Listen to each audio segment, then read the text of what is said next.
Hi everybody, welcome back. I'm Dorothy.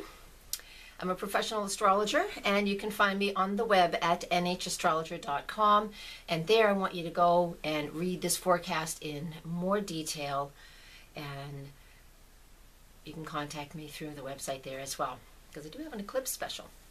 So come find me. So today I want to talk about the full moon lunar eclipse on October 8th. Now I'm also going to go through all the signs with this one, so I will be doing 12 separate videos. Come and find the one that's right for you. The beginning part will be the same in every single one of them because I want to give you the heads up on what this eclipse is about. Let's get started.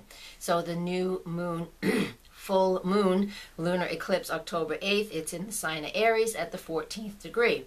Now right off the bat, that's been a sensitive number through the whole year, and especially since the April eclipses and the April cardinal cross. Cardinal cross is those four cardinal signs: Aries, Libra opposition, and that Cancer, Capricorn. This eclipse is a full moon. The sun is in Libra and the moon is in Aries, and it's at that same degree, right around that it's the 14th degree. The cardinal cross was at 13-14 as well. That means back at smack dab in the middle of April, in between the two eclipses we had back then, we had the set off of the cardinal cross. Cardinal meaning initiating action. Where are these 4 points in your own astrology chart? Now you do need to know the time of day that you were born to really set this up in perfection. So for perfection, but in the general sense, we'll go into the details what it means for each zodiac sign. In the meantime, back to what the Aries energy of this full moon lunar eclipse is all about. And again, it is all about personal choices within the dynamic of relationships. Full moons are always about relationships. That's why we're here on this planet, is to understand ourselves, learn who we are through the catalyst of others, so we are able to see ourselves as a reflection or a projection, right, of those people around us. So keep that in mind. So what I want you to think about and look at in your own personal life, whether you even care where this goes on in your 12 houses or not, is irrelevant. The main energy is all about what do you want to do within your relationships. Are you in the right relationship? You need to ask yourself these questions. Is this relationship too overwhelming? Is there not enough interaction? What is going on in your relationships and partnerships? Now, they typically are the intimate relationships because it's the Libra energy where the sun is at. So that usually is our typical and our intimate relationships. But if you're not in a relationship, then you might be working on why you're not in one. Are you not willing to open up? Are you not willing to be a partner? All of these questions need to come into our heads. You don't need me to list everything because you're grown up and you can decide what a relationship means to you. This eclipse is all about making that apparent to each and every one of us in our own way, and the way that we receive information.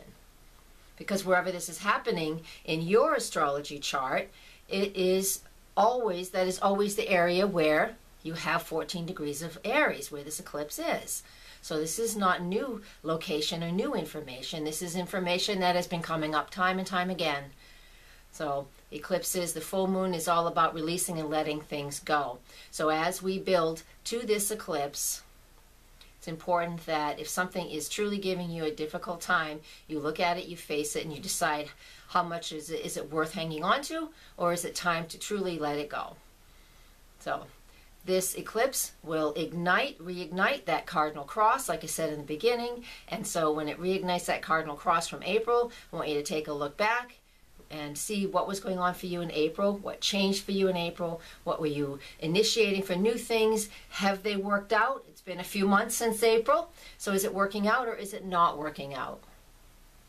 So I'm going to leave you with that, and then what I'm going to do next is do 12 separate videos. So this is going to be at the beginning of every single video, and I'm going to tell you what it means for each zodiac sign. All right, thank you, and please hang on. Namaste. Okay, welcome Taurus. All right, this full moon lunar eclipse is in your 12th solar house. And what that means is if you have Taurus rising or you are in Taurus, the lunar eclipse is in the 12th house section of your chart. And what that actually is all about is it can illuminate hidden things. When we have a full moon in that area, you know, the moon only reflects the light that is opposite her, the sun, all right? And during an eclipse time, energy is always much stronger. So you're really going to feel that there might be some hidden things that are coming to the surface for you to understand, so you can release and let them go. Now, this can be very, very private, and most likely will be a very private endeavor for yourself.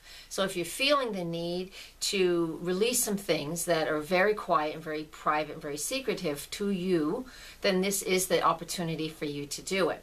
Again, look back at April and what the Cardinal cross might have shown you. Right smack in the middle of April, we had 2 eclipses and the Cardinal cross in between. So honest to God, the whole month of April was very important for you. And that is one of the 4 areas that were being triggered by the Cardinal cross. Again, being triggered now on October 8th. So I want you to focus in on that area of your life, what you're keeping hidden.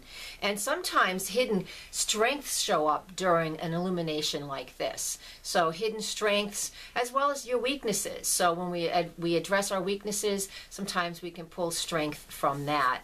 So keep that in mind during this eclipse. If something really big comes up that you want to release, don't just stuff it aside. Not again. Make sure you do something to release it. Either write it down on a piece of paper and burn it. Whatever you like to do, find something that suits you. The opposite end of that, again, is the Sun in Libra down in your 6th house. That's also where Mercury is going to be retrograde for most of the month of October. And that 6th house is all about your daily routine and the things that you do on a regular basis. It's your work, because we go to work every day, pretty much, most people anyways. And so with Mercury retrograde in there, what that's going to mean is that it is all about your daily routine. The things you do on a regular basis for the whole month of October might be a little off. Your routine might be off, all right? Which means it's not working. And you might need to set up, you will, honestly, I do believe you will need to set up. This is where it is for me, okay? So I know my daily routine in October is just going to be thrown out the window. And I'm just going to have to truly go with the flow and decide what it is I want my routine to be like. Same thing goes for you. So dear Taurus, people with Taurus rising or Taurus sun sign, you're going to have an October not to forget. So come back again in 2 weeks. I'm going to do the new moon eclipse in a couple of weeks, and you'll get more information there. Come to my website, nhastrologer.com. Read this forecast in much more detail. And I have an eclipse special. Come see me there. All right. Thank you very much. And send me your questions, and I'll do my best to answer everything I can. Blessed be. Namaste.